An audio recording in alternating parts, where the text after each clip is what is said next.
Picture this. You're 8 months pregnant, standing in a courthouse hallway. Your husband's mistress slaps you across the face. Security rushes forward. Then the judge emerges and says four words that change everything. That's my daughter. This is the true story of Harper Sinclair, a woman who discovered her husband wasn't just cheating. He was framing her for $50 million in fraud. And the judge presiding over her case, the father she never knew existed. What happens next involves fake evidence, sisterly betrayal, and a fight for survival that will leave you speechless. If you love stories about women who refuse to stay down, hit that like button and subscribe. You won't want to miss how this ends. Let's begin. The fluorescent lights of the Manhattan Federal Courthouse buzzed overhead as Harper Sinclair stood in the marble hallway, 8 months pregnant, clutching a folder of legal documents against her swollen belly. Cameras flashed. Reporters shouted questions. Her husband Blake Mitchell walked past her without a glance, his charcoal suit perfectly pressed, his smile cold and practiced. Beside him walked Victoria Ross, the woman Harper had once mentored, wearing a cream blazer that probably cost more than Harper's monthly rent. The scent of Victoria's expensive perfume cut through the air like a knife. Harper's attorney, Grace Aldridge, touched her elbow. Ignore them. We're almost inside. But then Victoria stopped, turned. Her green eyes met Harper's with something that looked almost like pity.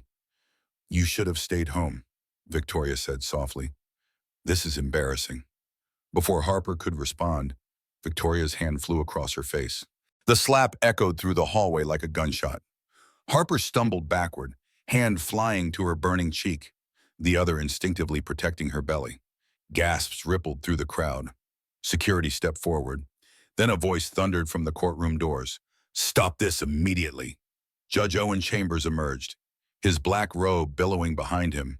His face had gone white, eyes wide with something Harper couldn't identify. Not anger, something deeper. Recognition. He stepped toward Harper, then stopped. His hand trembled as he pointed at Victoria. Don't touch her again. His voice cracked. That's my daughter. The hallway exploded. Cameras flashed wildly. Reporters surged forward. Harper stood frozen, staring at this stranger who had just claimed her as his own. Blake's confident smile vanished. Victoria stumbled backward, and Harper felt the world tilt beneath her feet. But this wasn't how it started. 48 hours earlier, Harper Sinclair thought she understood her life. She stood in the penthouse she shared with Blake, overlooking Central Park. Scrolling through offshore account statements she'd found hidden in his desk. 8 months pregnant with their first child. She'd been looking for their insurance documents. Instead, she found $40 million in accounts she'd never heard of. Harper wasn't naive. She'd always known Blake operated in gray areas. Her architecture firm had designed 3 of his real estate developments. She'd seen the shell companies, heard the whispered phone calls, noticed how certain permits appeared overnight. She'd told herself it was just smart business. But $40 million in secret accounts wasn't smart business. It was fraud. Her phone rang. Blake's name flashed on the screen. Did you find the documents? He asked, his voice smooth as always. Harper's hand tightened on the phone. Yes, I found documents. A pause. Which documents, Harper? The ones that show you've been stealing from your investors for 3 years. Silence stretched between them. When Blake finally spoke, his voice had gone cold. We'll discuss this at home. Don't do anything stupid. He hung up. Harper stared at her reflection in the window. Her blonde hair was pulled back in a professional bun. Her maternity dress was designer, bought with money that might have been stolen. Her wedding ring caught the light, 3 carats of diamond that suddenly felt like handcuffs. She'd spent 5 years building a life with this man. They'd met at a charity gala. He'd been charming, ambitious, everything she thought she wanted. She'd ignored the late nights, the mysterious business trips, the way he never quite answered direct questions. She'd ignored the warning signs because the life he provided was comfortable. Now that comfort felt like complicity. Harper grabbed her purse and headed for the door. She needed to think, needed air, needed to figure out what to do with information that could destroy her husband and possibly herself. She took the elevator down 30 floors, walked out into the October afternoon, and hailed a cab to Blake's office building. She needed to see his face when she confronted him, needed to know if there was any explanation that made sense. The receptionist smiled at her. Mr. Mitchell is in his office. Mrs. Mitchell, go right up. Harper's heels clicked on the marble floor. She'd been to Blake's office dozens of times. She knew every corner, every painting, every expensive detail. But today, walking down that hallway felt like walking toward a cliff edge. She opened his office door without knocking. Blake stood behind his desk. Victoria Ross was in his arms, her lips on his neck. They sprang apart when Harper entered, but not quickly enough. Harper felt her breath stop. Victoria, her former intern, the girl she'd trained, mentored, given her first big project to. Harper, Blake said calmly, straightening his tie. This isn't what it looks like. Victoria stepped back, her face flushed, but not ashamed. Defiant. Harper's voice came out steady, which surprised her. How long? Blake studied her for a moment. Then he smiled. That same charming smile that had convinced her to marry him. Does it matter how long, Blake? Victoria answered instead. 2 years. And I'm pregnant too. The words hit Harper like physical blows. 2 years. Pregnant. She looked at Blake, waiting for him to deny it, to explain. Instead, he sat down at his desk and opened his laptop, as if this conversation was already boring him. I'm keeping both of you he said casually. Victoria understands how this works. I thought you were smarter than to make a scene about it. Harper felt the baby kick inside her, as if reminding her to stay strong. She gripped the back of the chair to steady herself. I'm filing for divorce, she said quietly. Blake finally looked up. His blue eyes were cold. No, Harper, you're not. Because if you try, I'll destroy you. Those offshore accounts, your name is on half the paperwork. Your architecture firm designed buildings specifically for money laundering. You think you're innocent. You're complicit.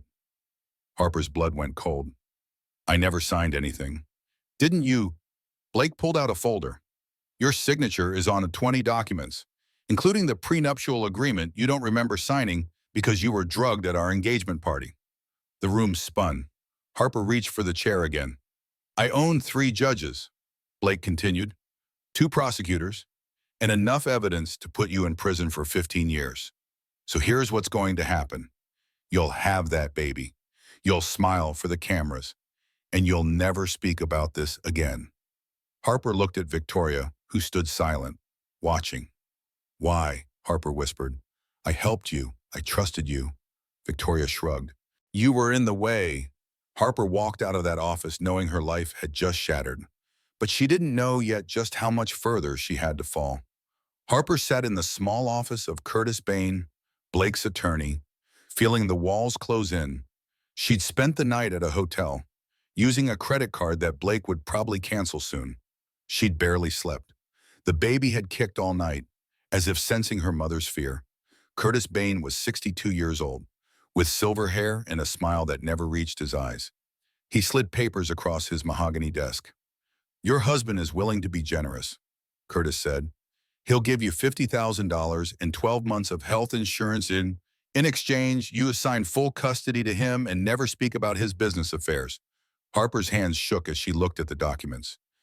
$50,000, we have a net worth of over $80 million. Curtis smiled. Actually, Mr. Mitchell has a net worth of $80 million. You have a suspended architecture license and a police investigation into money laundering with your name on it. Would you like to see the warrant application? He pushed another folder toward her. Harper opened it with trembling fingers. Inside were bank statements, emails, building permits, all with her signature, all showing her as an active participant in Blake's fraud schemes. The dates went back 4 years. This is impossible, Harper said. I never authorized these transfers. Tell it to the judge, Curtis said. Oh, wait, you can't, because the judge on your divorce case is Owen Chambers, who happens to golf with Mr. Mitchell every Sunday. Harper felt tears burning her eyes, but she refused to cry in front of this man. I need time to think. Curtis checked his watch. You have 24 hours. After that, Mr. Mitchell will file criminal charges and a petition for emergency custody based on your mental instability. He gestured toward her pregnant belly. 8 months along and facing prison. That stress could harm the baby. Sign now. Protect your child. Harper stood on shaking legs. I'm not signing anything until I talk to my own attorney. Curtis's smile widened. Good luck finding one willing to go against Blake Mitchell in this town. Harper left his office and stood on the street corner. Cold October wind biting through her coat. She pulled out her phone and scrolled through her contacts. Who could she call? Her sister Natalie. They hadn't spoken in months after an argument about money. Her parents were dead. Her friends were all connected to Blake's social circle. She was alone. Her phone rang, a number she hadn't seen in 2 years. Ryan Ford. Harper hesitated, then answered. Ryan. I heard about the divorce filing. Ryan said. His voice was warm, familiar. They dated in college before she met Blake. He'd become an investigative journalist for the New York Tribune. Are you okay? Harper felt the tears finally come. No, I'm not okay. Where are you? She told him.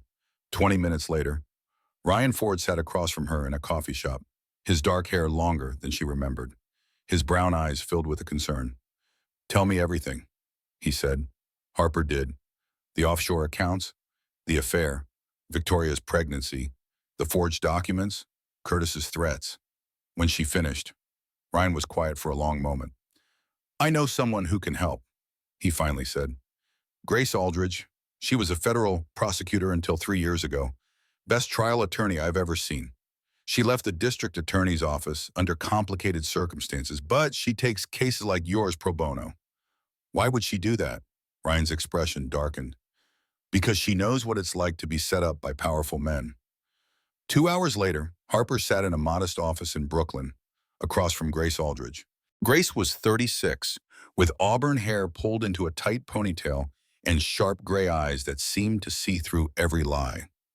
I've dealt with men like Blake Mitchell, Grace said, flipping through the documents Harper had brought.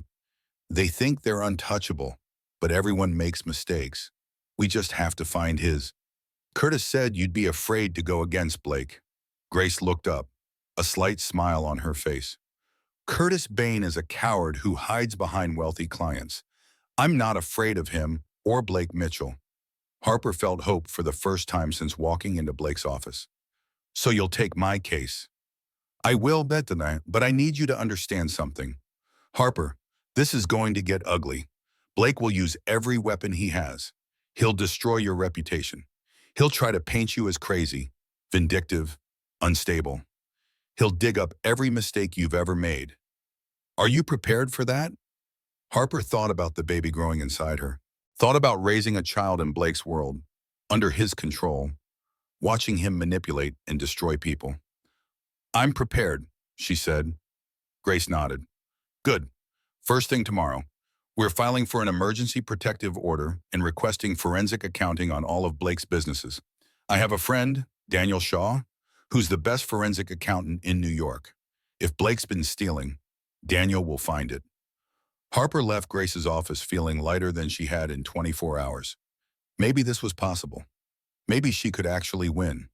That hope lasted exactly 3 days. On Monday morning, Grace filed their emergency motion. By Monday afternoon, they had a hearing scheduled for Wednesday. On Tuesday, Daniel Shaw completed his preliminary audit and found $42 million in fraudulent transfers.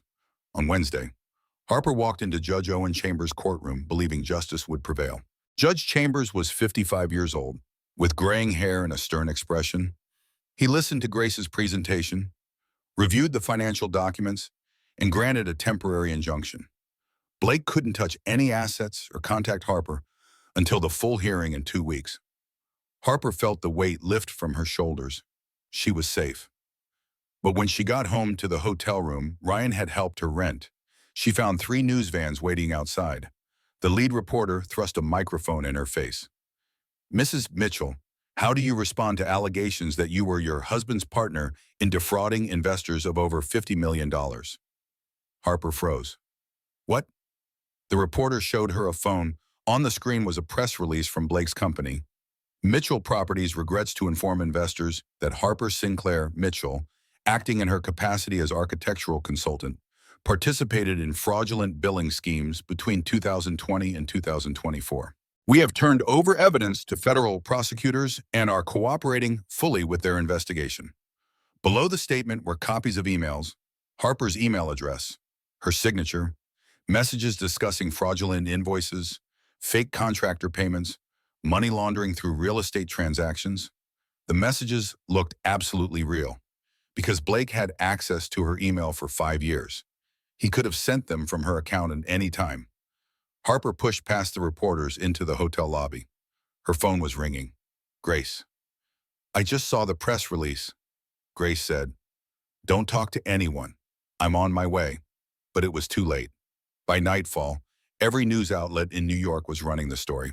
Pregnant architect exposed as fraud partner. Wife claims victim status while evidence shows guilt. Harper sat on the hotel bed, watching her reputation burn on television, and realized Blake hadn't been bluffing. He really could destroy her, and he'd only just begun. The next 2 weeks were a nightmare Harper couldn't wake from. Her architecture license was suspended pending investigation. Her bank accounts were frozen. The hotel manager, nervous about the media attention, asked her to leave. Ryan helped her find a small apartment in Queens, paying the deposit himself. Grace worked around the clock, building their defense. But every day brought new revelations. More emails, more documents, all with Harper's name on them. We need character witnesses, Grace said during a strategy meeting. People who can testify that you wouldn't have participated in this fraud. Harper's first call was to her sister Natalie. They met at a restaurant in Midtown. Natalie Sinclair was 4 years older than Harper, an investment banker with a corner office and an expensive haircut. They'd been close once, before Harper married Blake, before Natalie's career consumed her life. I need your help, Harper said. After they ordered, I need you to testify that I wouldn't have participated in Blake's fraud. Natalie's fork paused halfway to her mouth. Harper, I can't do that. You're my sister, and you're asking me to perjure myself. Natalie set down her fork. You think I don't know what you were doing? You designed those buildings. You saw the same red flags I would have seen. You just didn't want to look too closely because the money was good. The words hit like a slap, because part of Harper knew they were true. Have you ever realized too late that you ignored the warning signs, that you saw the truth but chose comfortable lies? Instead, Harper had spent 5 years not asking questions because the answers would have destroyed her perfect life. Now that life was destroyed anyway, and she had to face the fact that she'd been complicit in her own blindness. I made mistakes, Harper said quietly, but I didn't commit fraud. Blake did, and now he's trying to make me take the fall. Natalie sighed. I'm sorry, Harper. I really am, but I can't get involved in this. My firm is under regulatory review right now. If I'm associated with a money laundering case, even as a witness, I could lose my job. Harper felt something break inside her chest. You're choosing your career over your sister. I'm choosing survival, Natalie said. Same thing you should have done instead of marrying a criminal. Harper left the restaurant knowing she was truly alone. Even her own family wouldn't stand with her. The hearing resumed the following Monday. The courtroom was packed with reporters, investors, and curious spectators. Blake sat at the defense table looking calm and confident. Victoria sat behind him, her hand resting on her own pregnant belly in a gesture that seemed designed to mock Harper. Grace stood and called their first witness, Daniel Shaw, the forensic accountant. Daniel testified for 90 minutes, explaining the complex web of fraud Blake had constructed: shell companies, fake invoices, inflated construction costs, money flowing through offshore accounts and ending up in Blake's personal portfolio. And Mrs. Mitchell's role in this, Grace asked. There's no evidence Mrs. Mitchell had access to or knowledge of these accounts.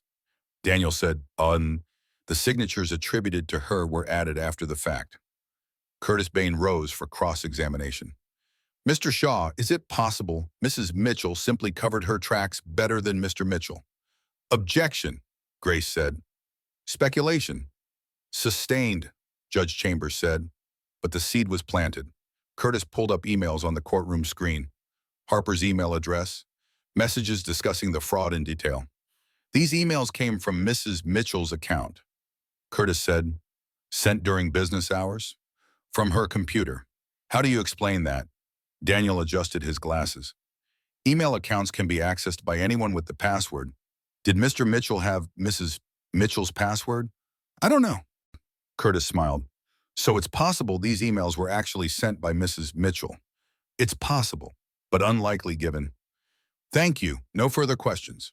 Harper watched the jury's faces. They were skeptical now. The careful case Grace had built was crumbling. Then Curtis called his witness. The defense calls Natalie Sinclair. Harper's head snapped up. No, Natalie wouldn't. But her sister walked to the witness again, avoiding Harper's eyes. Curtis approached with a sympathetic smile. Miss Sinclair, you're Harper Mitchell's sister, correct? Yes. And you're an investment banker with 15 years of experience analyzing financial transactions. Yes. In your professional opinion, would someone designing buildings for a real estate developer have access to information about shell companies and fraudulent billing? Natalie was silent for a moment. Then quietly, yes. And if Harper saw suspicious financial structures, would she have understood what she was looking at? Harper's not stupid. She would have known. The courtroom buzzed. Grace shot to her feet. Objection. The witness can't testify to what my client knew. I'm asking about her capability to understand, Curtis said smoothly. I'll allow it, Judge Chambers said. Curtis turned back to Natalie. Miss Sinclair, did you ever discuss Mr. Mitchell's business practices with your sister? Natalie's hands twisted in her lap. Once, about 3 years ago, Harper mentioned that some of Blake's deals seemed complicated. I told her to be careful. And what did she say? She said she trusted him, even though she suspected something was wrong. Natalie finally looked at Harper. There were tears in her eyes. She said the money was good. The courtroom erupted. Judge Chambers banged his gavel. Harper felt the walls closing in.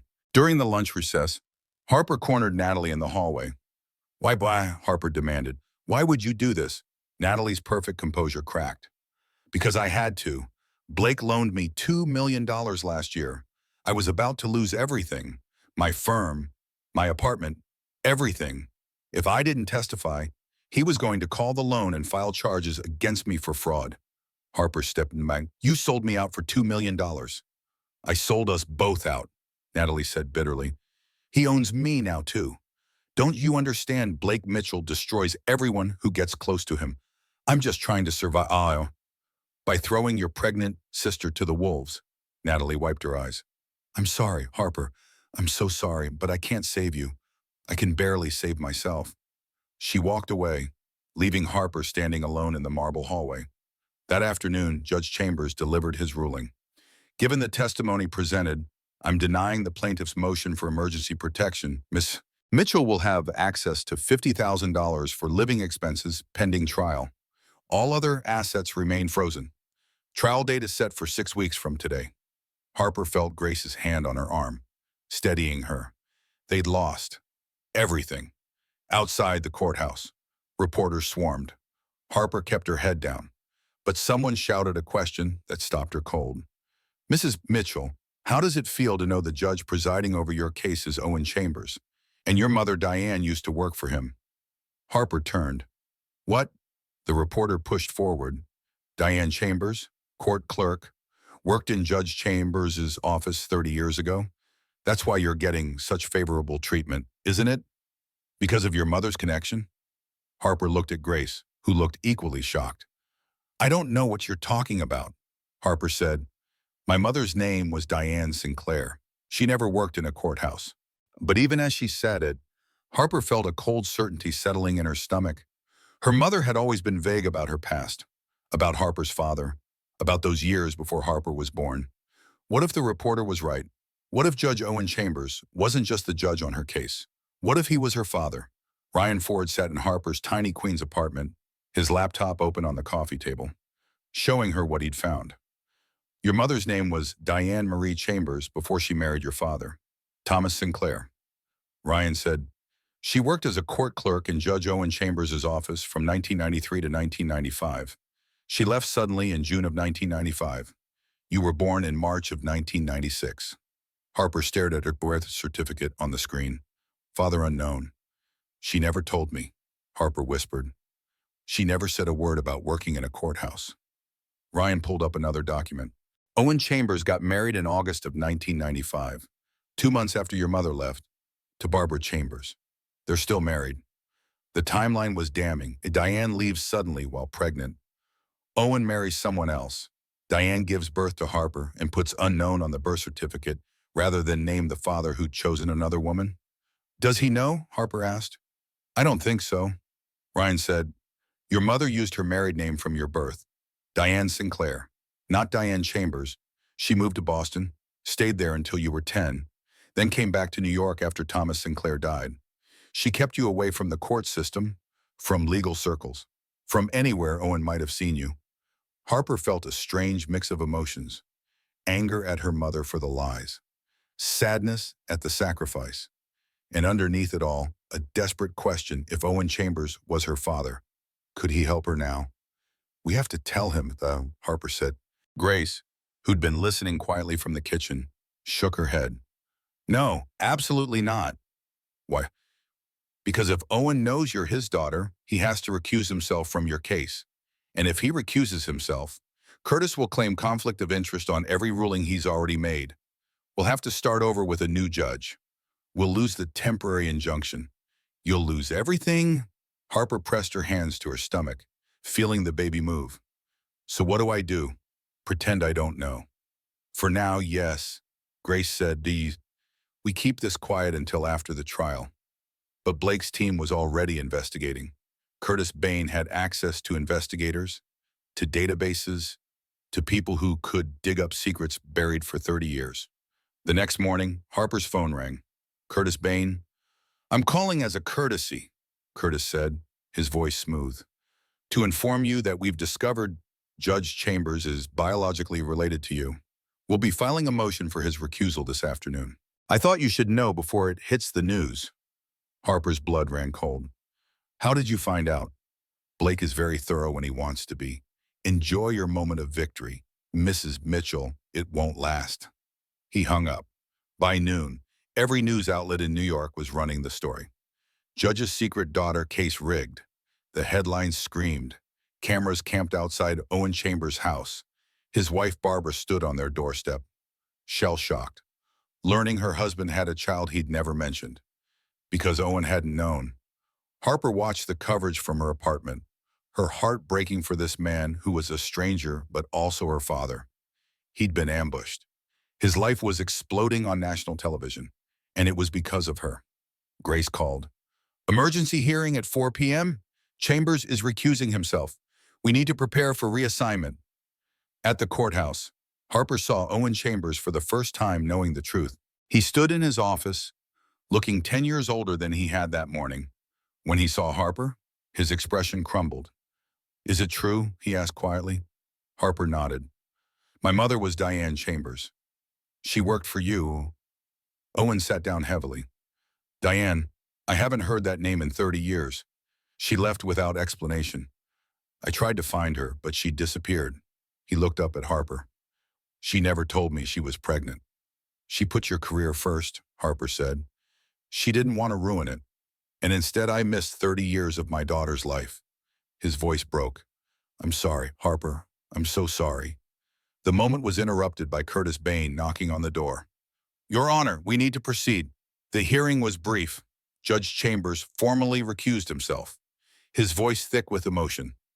Due to personal matters that have come to light, I can no longer preside over this case with impartiality. I'm transferring all proceedings to Judge Patricia Brennan, effective immediately. Blake's attorney stood. Your Honor, given this conflict of interest, we move to vacate all previous rulings made while you were unaware of your relationship to the plaintiff. Grace jumped up. Your Honor, my client didn't know about this relationship either. She's not responsible. Motion granted, Chambers said tiredly.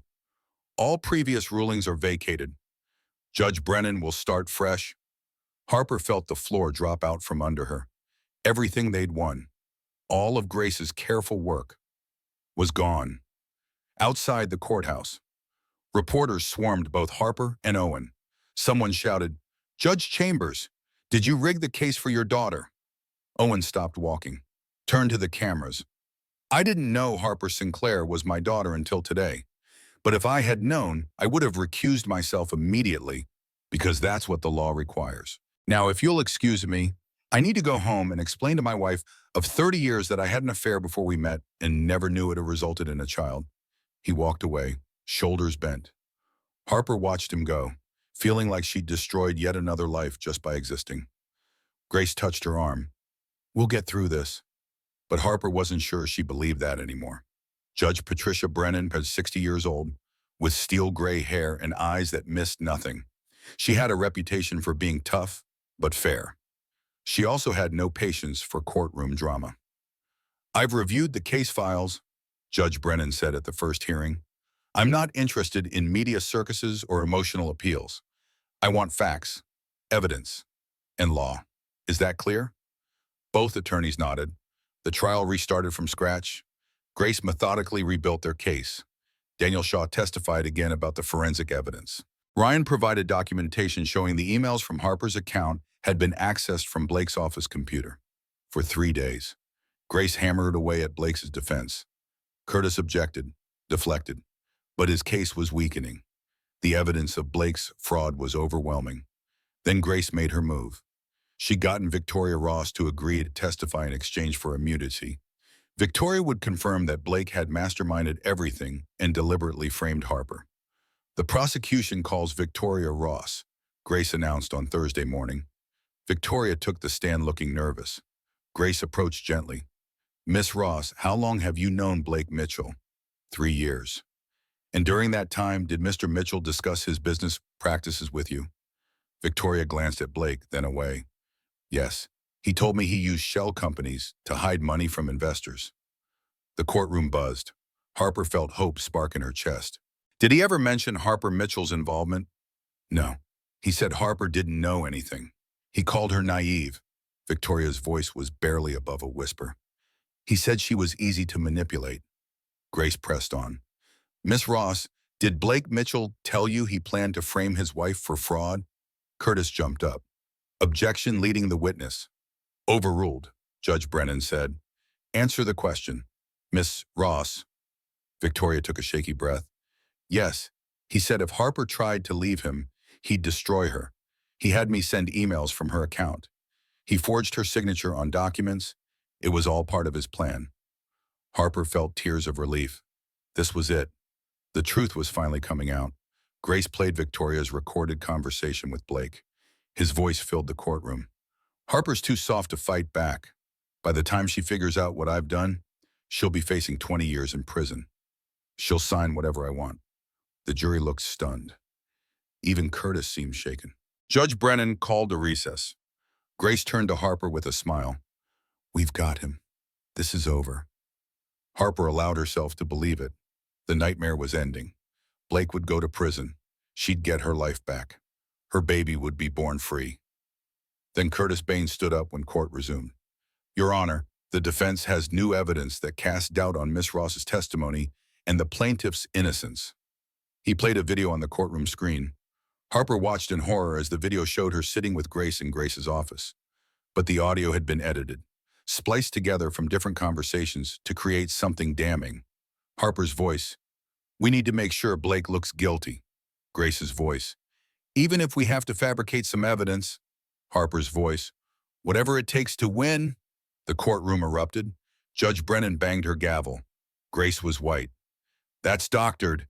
That conversation never happened." Curtis smiled. "The metadata shows it was recorded 2 weeks ago in your office.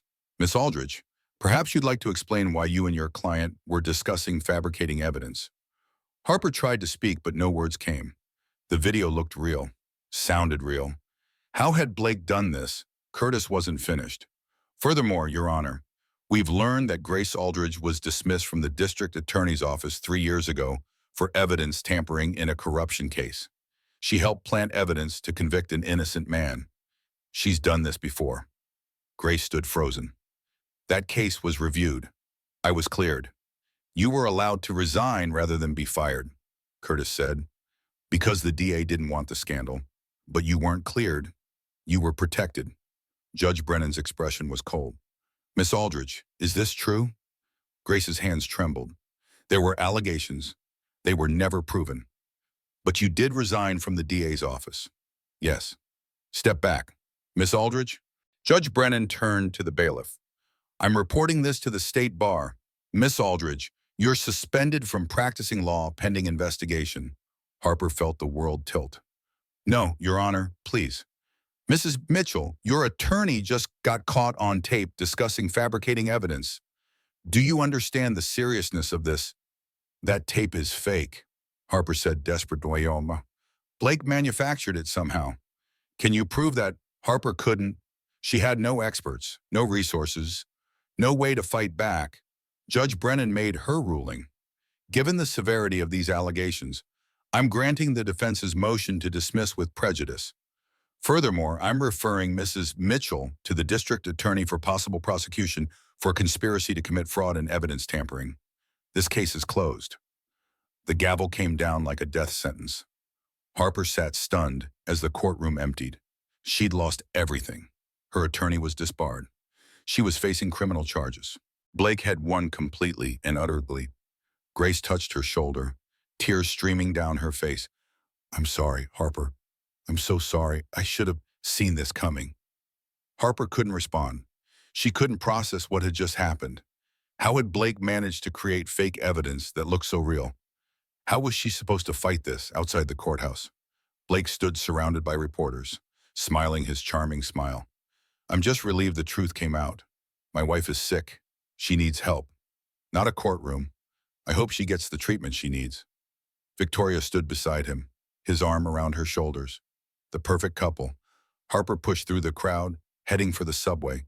But halfway down the block, a sharp pain ripped through her abdomen. She doubled over, gasping. Harper! Ryan appeared at her side. What's wrong? Another wave of pain.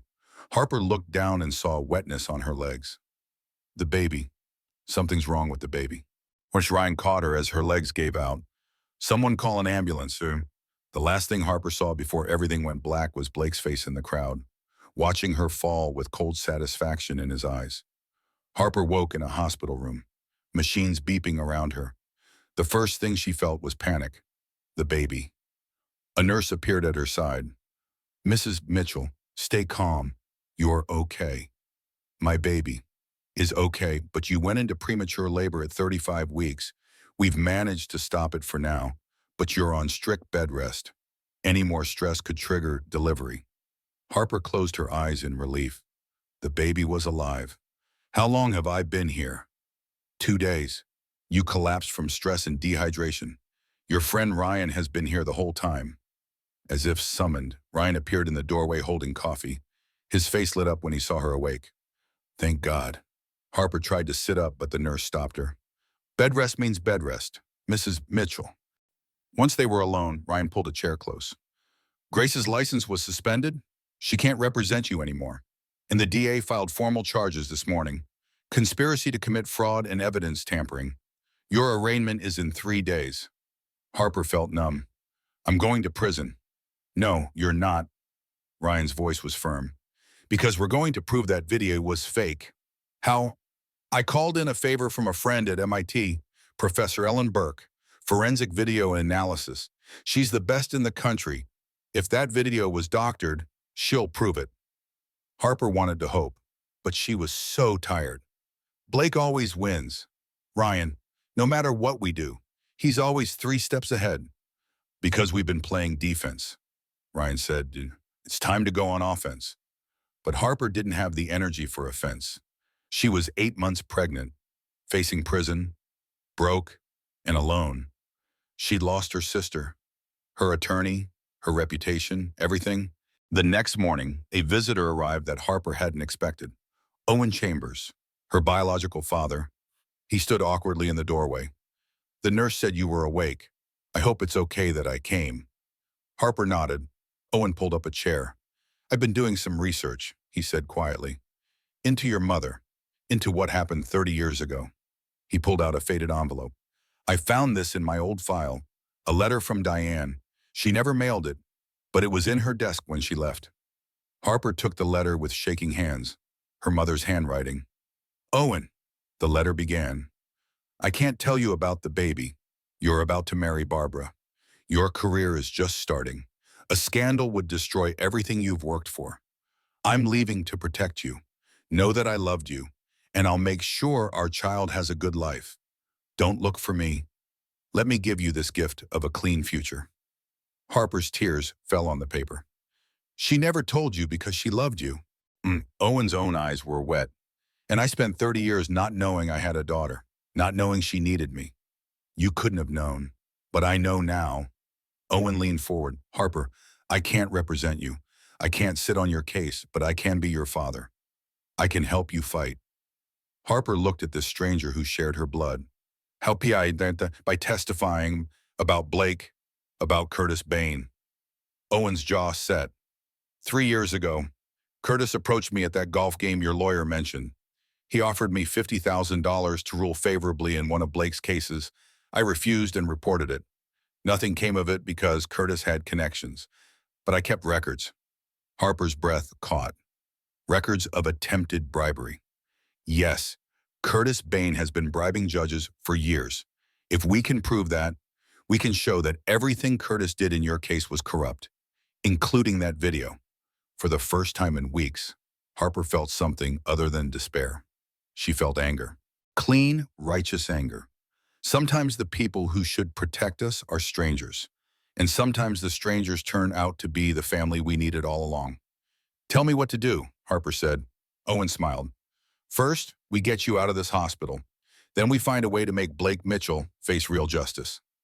But that afternoon, another visitor arrived who shattered Harper's fragile hope. Victoria Ross.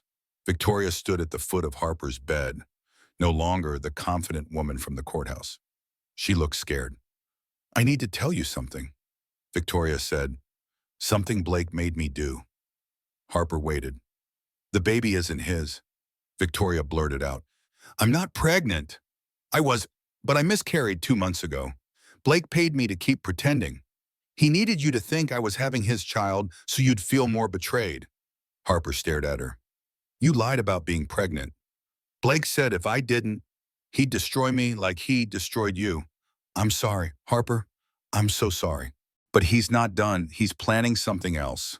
Something worse. What? Victoria pulled out her phone and showed Harper a text message from Blake. Once Harper gives birth, file for emergency custody.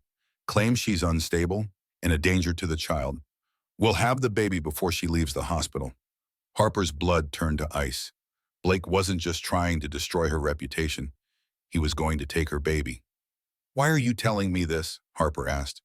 Victoria's hands shook. Because I'm tired of being his puppet. Because what he's doing is evil. Because maybe if I help you stop him, I can live with myself. Harper looked at this woman who'd betrayed her, who'd lied to her, who'd been part of Blake's plan from the beginning. And she saw something she recognized, a prisoner trying to escape. Will you testify? Harper asked. The real truth this time? Victoria nodded. I'll testify. I'll tell them everything. About the fake pregnancy. About Blake planning to take your baby. About the video being staged. All of it. Blake will destroy you. He's going to destroy me anyway, Victoria said. At least this way I choose what I'm destroyed for. After Victoria left, Harper called Ryan. I need you to find Professor Burke. Tell her we have a witness who can confirm the video was manufactured. And Ryan, tell her we need answers by tomorrow. Because Blake's coming for my baby, and I'm not going to let him win. That night, Harper lay awake in the hospital bed, feeling her daughter move inside her. She thought about her mother, who'd given up the man she loved to protect his future. About Owen, who'd missed 30 years because of secrets and sacrifice.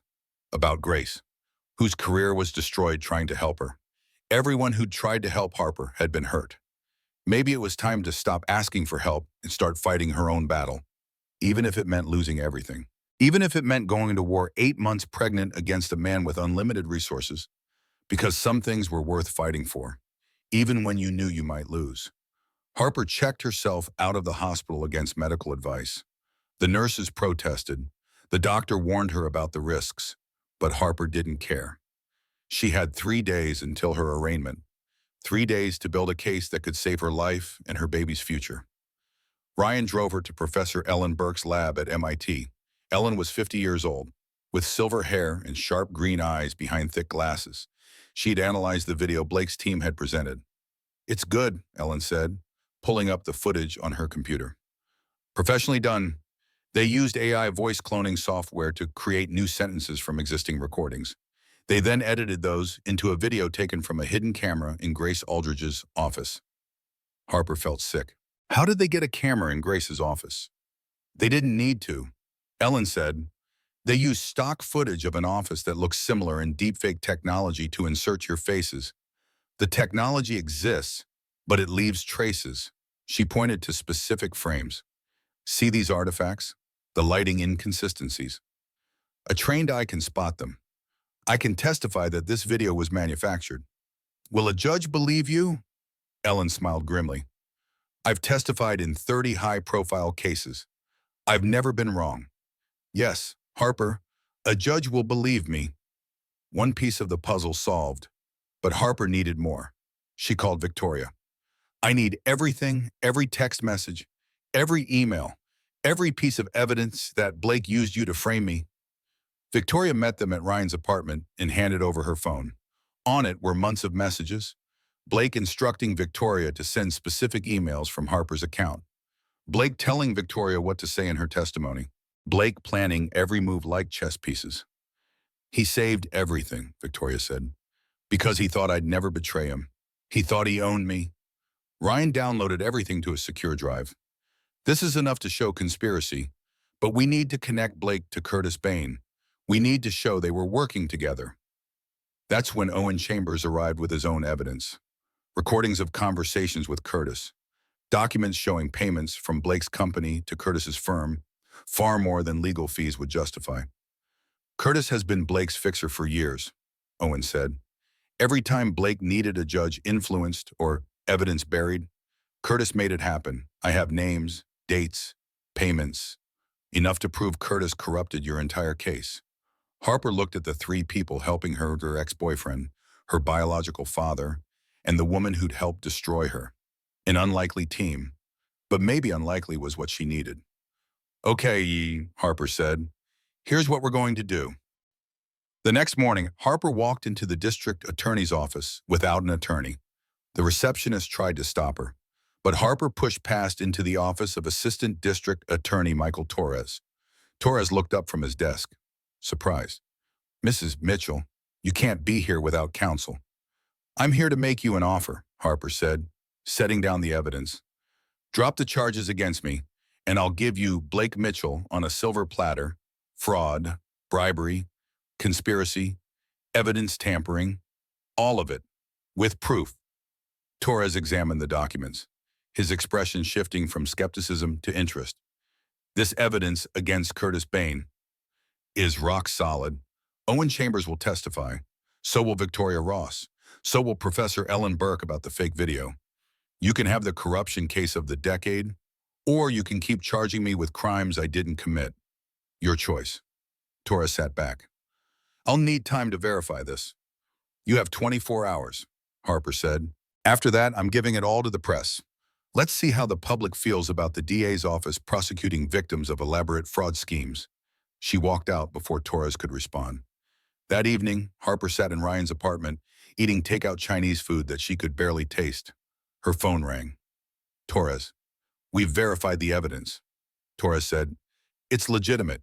The charges against you are dropped, and we're opening a formal investigation into Blake Mitchell and Curtis Bain. Harper felt the weight lift from her chest.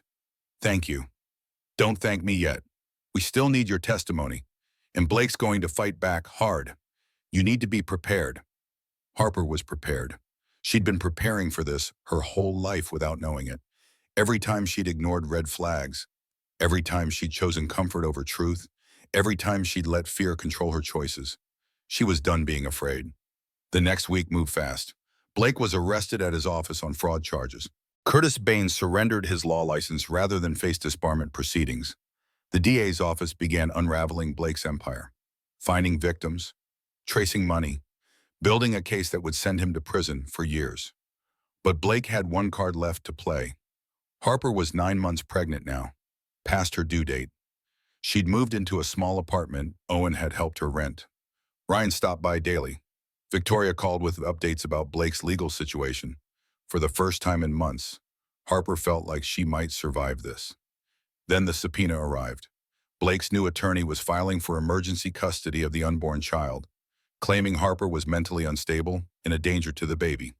The hearing was scheduled for 2 days from now. Harper called Grace, who, despite being suspended from practicing law, agreed to help prep her. "You're going to have to represent yourself," Grace said, "but I can coach you. Tell you what to say." "I'm 9 months pregnant, facing custody court," Harper said. "How is this happening?" "Because Blake still has money and connections," Grace said. "And he's desperate. Desperate men are dangerous." The custody hearing took place before Judge Patricia Brennan again. Blake sat at the defendant's table with his new attorney, looking calm despite the criminal charges hanging over him. Harper stood alone at the plaintiff's table, heavily pregnant, exhausted, but determined. Blake's attorney presented their case. "Mrs. Mitchell has demonstrated unstable behavior. She's made wild accusations. She's associated with disgraced attorneys. She has no home, no income, no way to care for a child. We ask the court to grant temporary custody to Mr. Mitchell upon the child's birth." Harper rose to respond. Her voice shook at first, then grew stronger. "Your Honor, I've spent 9 months being gaslit, manipulated, and destroyed by a man who thought I was too weak to fight back. He framed me for crimes I didn't commit. He turned my own sister against me. He used my mother's past against me. And now he wants to take my child." She pulled out the evidence. Victoria's text, Ellen Burke's analysis, Owen's recordings. "But I'm not weak, and I'm not unstable. I'm a woman who refused to be destroyed. Blake Mitchell is going to prison. Curtis Bain will never practice law again. And I'm going to raise my daughter in a world where she knows her mother fought for her." Judge Brennan reviewed the evidence silently. When she looked up, her expression was unreadable. "Mr. Mitchell, you're facing 15 counts of fraud and conspiracy. Ms. Ross has testified that you fabricated evidence and planned to take the child out of spite rather than care. I see no reason to grant you custody of anything." Blake's mask finally cracked. "You can't do this." "I just did," Judge Brennan said. "Motion denied. And Mr. Mitchell, if you set foot near Mrs. Mitchell or her child, I'll hold you in contempt. Get out of my courtroom." Blake stood, his face twisted with rage. He looked at Harper with pure hatred. "You think you've won? You've destroyed everything. Your reputation, your career, your family. Was it worth it?" Harper met his eyes without flinching. "Yes, because I'm free of you." As Blake was escorted out, Harper felt her water break. She looked down at the puddle forming at her feet, then up at Judge Brennan. "Your Honor, I need to go to the hospital now." For the first time, Judge Brennan smiled. "Bailiff, call an ambulance." Harper gave birth to a healthy baby girl 8 hours later. 7 pounds, 4 ounces. Perfect. She named her Diane, after her mother and the grandmother she'd never meet. Owen Chambers stood in the hospital room, tears streaming down his face as he held his granddaughter for the first time. "She has your mother's eyes," he whispered. Ryan brought flowers. Victoria sent a card with a simple message. "Thank you for fighting. You taught me how." Natalie showed up on the third day, standing awkwardly in the doorway. "Can I come in?" Harper considered sending her away. Her sister had betrayed her when she needed family most. But Harper had learned something through this nightmare. Holding on to anger was just another form of prison. "Come meet your niece," Harper said quietly. Natalie approached the bassinet, tears falling. "Harper, I'm so sorry. I was a coward. I chose money over you." "Yes, you did," Harper said. "There was no point in pretending otherwise. And that's something you'll have to live with. But Diane deserves to know her aunt. If you want to be in her life, you can be. But you have to earn it." Natalie nodded, unable to speak. Grace visited too, bringing a gift, a leather journal.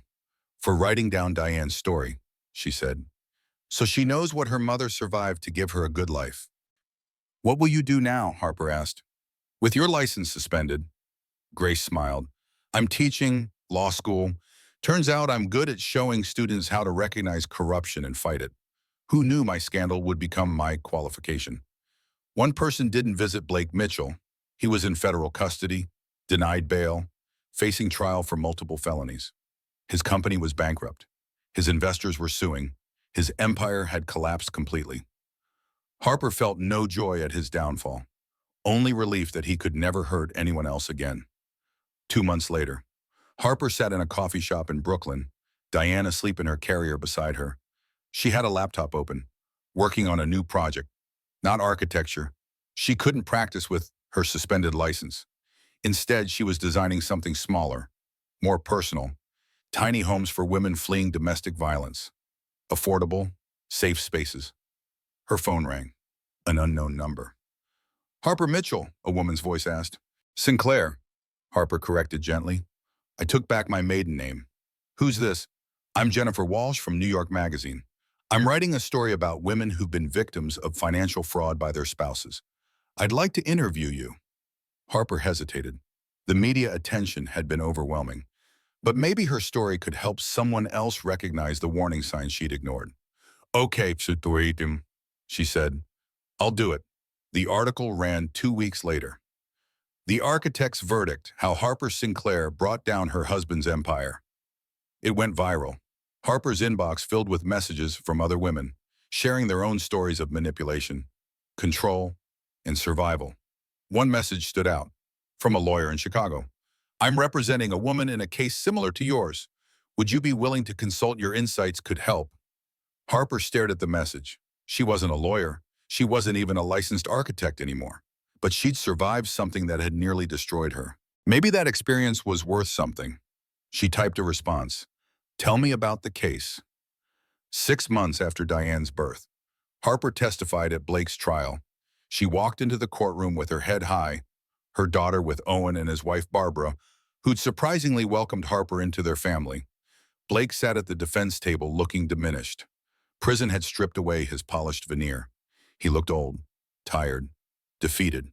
Their eyes met across the courtroom. Harper felt nothing. Not anger, not satisfaction, not even pity. He was simply irrelevant to her life now. She testified for 3 hours about the offshore accounts, the forged signatures, Victoria's fake pregnancy, the plan to steal Diane, every detail of Blake's carefully constructed fraud. The jury convicted him on all counts. Blake Mitchell was sentenced to 18 years in federal prison with no possibility of parole for 12 years. As he was led away, Blake looked back at Harper one last time. She didn't look away. She wanted him to see exactly what he'd created, not a victim, but a survivor who'd rebuilt herself from the ashes of his destruction. Outside the courthouse, reporters swarmed. Harper gave a brief statement. Blake Mitchell didn't destroy me because I refused to let him. To every woman watching who's afraid to leave, afraid to fight back, afraid to speak up, your fear is valid, but you're stronger than you know, and you deserve better than a life controlled by someone else's lies. Owen stood beside her, his arm around her shoulders, not as a judge, but as a father. Ryan documented everything for his article in the Tribune, and somewhere in Chicago. A woman facing her own legal battle watched the news coverage and felt hope for the first time in months. Harper's story wasn't unique, but it was hers, and she'd survived it. Harper stood in the small office she'd rented in a Brooklyn co-working space, looking at blueprints spread across her desk. Not skyscrapers this time. These were designs for transitional housing, safe spaces for abuse survivors to rebuild their lives. Her architecture license had been fully reinstated after Blake's conviction cleared her name. She could have returned to luxury developments and corporate clients. Instead, she'd chosen to use her skills for something that mattered more. The door opened. Natalie entered carrying coffee and pastries. Late night? Natalie asked, noting the empty takeout containers. New project? Women's shelter in the Bronx. They need updated facilities. Harper accepted the coffee gratefully. How's the new job? Natalie had left investment banking after the trial. She now worked as a financial advisor for nonprofit organizations, helping them avoid the kind of fraud Blake had perpetrated. It pays less, but I sleep better. They'd rebuilt their relationship slowly, carefully. Some wounds healed, some left scars, but they were sisters again, in the ways that mattered. Harper's phone chimed. A text from Ryan. Article published. You're going to love it. Ryan had written a book, The Verdict's Daughter, One Woman's Fight Against Corporate Fraud and Judicial Corruption. It had been on the bestseller list for 6 weeks. Harper got a percentage of the proceeds, which she'd immediately donated to women's legal defense funds. Another text, this one from Grace. My first class of law students graduated today. 3 of them are joining firms specializing in fraud defense. We're making a difference. Harper smiled. Grace's scandal had become her legacy in unexpected ways. Turns out teaching future lawyers how to recognize and fight corruption was more impactful than any single case. Owen was coming by later with Barbara and Diane. They had a standing Sunday dinner now. Owen was retired from the bench but volunteered with the Innocence Project, helping overturn wrongful convictions. Barbara had taken to grandmother duties with surprising enthusiasm. Harper's intercom buzzed. "Miss Sinclair, there's a woman here to see you. Says her name is Amanda Pierce." Harper pressed the button. "Send her up." Amanda Pierce was 30 years old, nervous, with a black eye poorly covered with makeup. She sat in Harper's office clutching a folder. "I saw your interview on the Today Show," Amanda said. "About recognizing financial abuse. My husband controls all our money. I just found out he's been taking loans in my name. I don't know what to do." Harper had heard variations of this story dozens of times in the past year. Each one made her angry. Each one made her more determined. "First thing, you're brave for coming here," Harper said. "Second, you're not alone. Third, we're going to help you. Tell me everything." As Amanda talked, Harper took notes, her mind already planning. Call Grace for attorney referrals. Contact Ryan for media support if needed. Reach out to Owen about finding a sympathetic judge. She'd built a network from her own nightmare. Now she used it to help others survive theirs. After Amanda left with referrals and a safety plan, Harper sat at her desk feeling the weight of responsibility and purpose in equal measure. Her phone rang, a number she didn't recognize. She almost didn't answer, then decided to take the call. "Harper Sinclair." "Yes. This is Sarah Campbell from CBS News. We're doing a special on systemic fraud in divorce cases. We'd like you to be a consultant. Would you be interested?" Harper looked at the blueprints on her desk, the messages from women seeking help, the photo of Diane on her desk, 14 months old now, smiling at the camera. Justice isn't about being perfect, she thought. It's about refusing to stay down when the world tries to break you. "Yes," Harper said. "I'm interested. Let's talk about how we can help more women recognize the warning signs I missed." Because that was the real lesson. Not that Harper had won some dramatic victory, but that she'd learned to recognize her own strength when everything tried to convince her she was powerless. And now she could teach others to do the same. The Manhattan Auditorium was packed. Harper stood backstage, nervous in a way she hadn't been in a courtroom. She was about to give a TEDx talk, "The Architecture of Abuse, How Financial Fraud Builds Invisible Prisons." Owen stood with her, holding Diane. "Your mother would be so proud," he said quietly. Harper thought about Diane Chambers, the woman who'd given up everything to protect the man she loved, who'd raised a daughter alone, working 2 jobs, never complaining, who'd died of cancer 5 years ago without ever telling Harper the truth about her father. "I wish she could have known you," Harper said to Owen. "Both of you deserve better than secrets." "We get better late than never," Owen said. "Now go out there and change some lives." Harper walked onto the stage. The lights were bright, the crowd silent, waiting. She took a breath and began.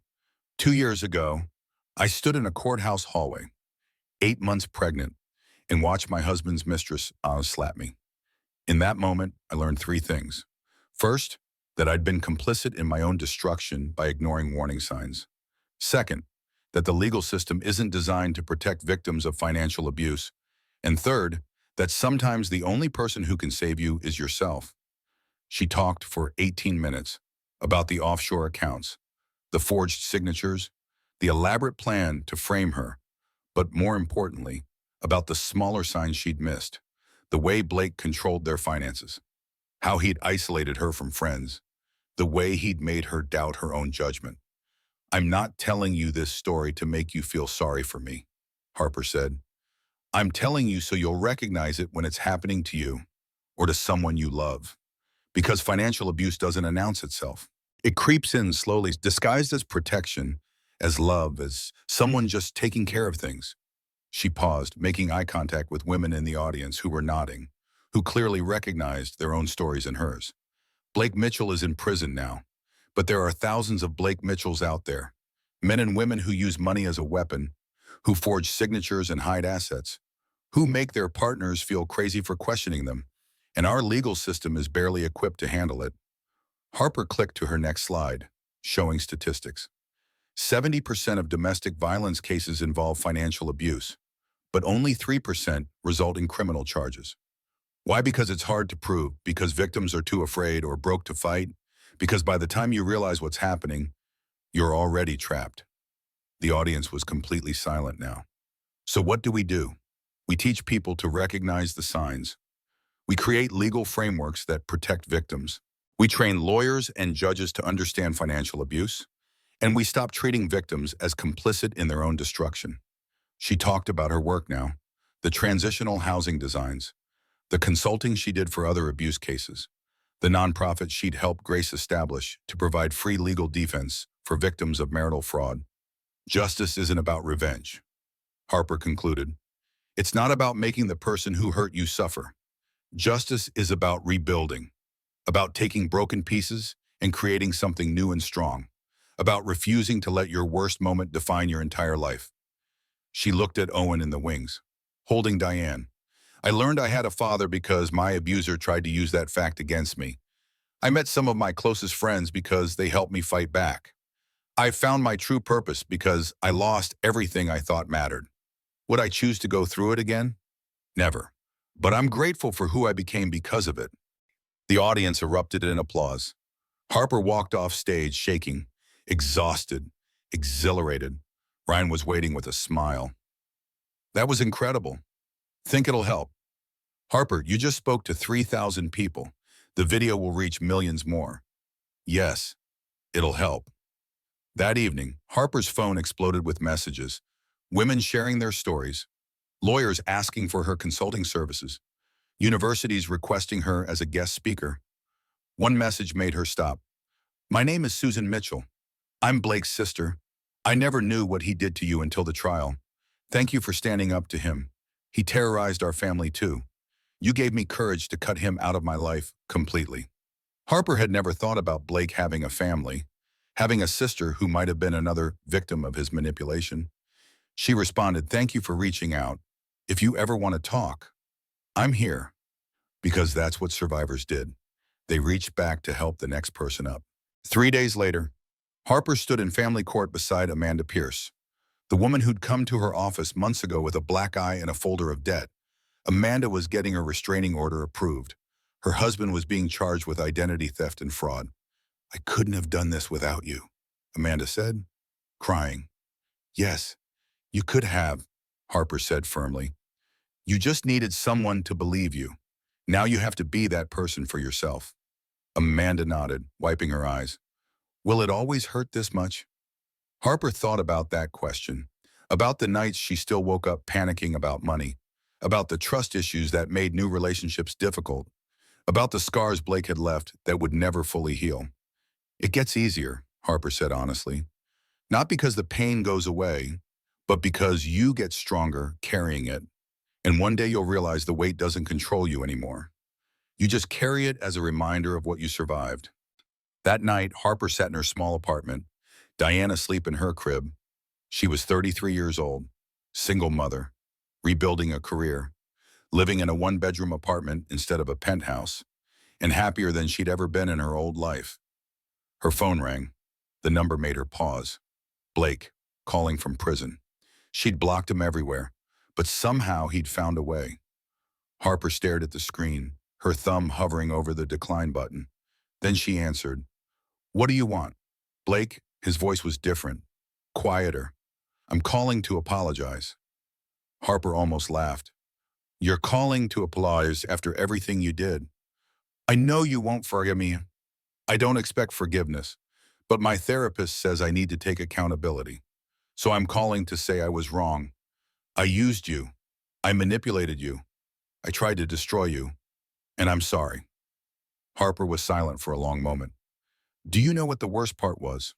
Blake, not the fraud, not even losing everything. It was realizing I'd wasted 5 years of my life on someone who never actually loved me. I did love you, Blake said, in my own broken way. No, Harper said firmly. You loved controlling me. That's not the same thing. She took a breath. But I forgive you anyway. Not because you deserve it, Because I refuse to carry your poison anymore. She hung up before he could respond. Blake Mitchell no longer had power over her. Not her emotions, not her choices, not her life. 6 months later, Harper stood in the newly opened Brooklyn Women's Center, a building she'd designed from the ground up. Transitional housing for 50 women and their children. Safety, support, and a chance to rebuild. Owen cut the ribbon. Natalie had handled the fundraising. Grace taught weekly legal workshops. Ryan documented the opening for his next book. And Harper looked at what they'd built from the ashes of her destroyed life and felt something she'd never expected: gratitude. Not for Blake, never for him, but for the journey from broken to whole, from victim to survivor to advocate. That night, she wrote into the journal Grace Wayne had given her when Diane was born. Dear Diane, when you're old enough to read this, you'll want to know about your father. I'll tell you the truth. He was a criminal who tried to destroy us both. But more importantly, I'll tell you about the people who helped us survive. Your great-grandfather Owen, Uncle Ryan, Aunt Grace, Aunt Natalie, the hundreds of women who stood up and said, "Me too." You were born from chaos and fear, but you were raised in love and purpose. And that's the legacy I want you to carry. Not what was done to us, but what we built afterward. Justice isn't about being perfect. It's about refusing to stay down when the world knocks you flat. It's about getting up one more time than you fall. And it's about reaching back to help others climb out of the same pit you escaped. That's the architecture of survival, sweetheart. Building strength from broken pieces, creating hope from rubble, turning pain into purpose. Your father tried to leave you nothing but shame and secrets. Instead, you got a mother who fights, a grandfather who protects, and a community that proves love is stronger than hate. Welcome to the life we built without him. It's messy and imperfect and absolutely beautiful. Love always. Mom. Harper closed the journal and looked out at the Brooklyn skyline, lights twinkling against the dark sky. Somewhere in that city were women still trapped in relationships like hers had been, still ignoring red flags, still believing the lies. She couldn't save them all, but she could keep building, keep designing safe spaces, keep telling her story, keep refusing to let victims be blamed for the crimes committed against them. Blake Mitchell had tried to bury her. Instead, she'd become the voice for everyone he'd tried to silence. That wasn't revenge. That was justice. And it was only the beginning.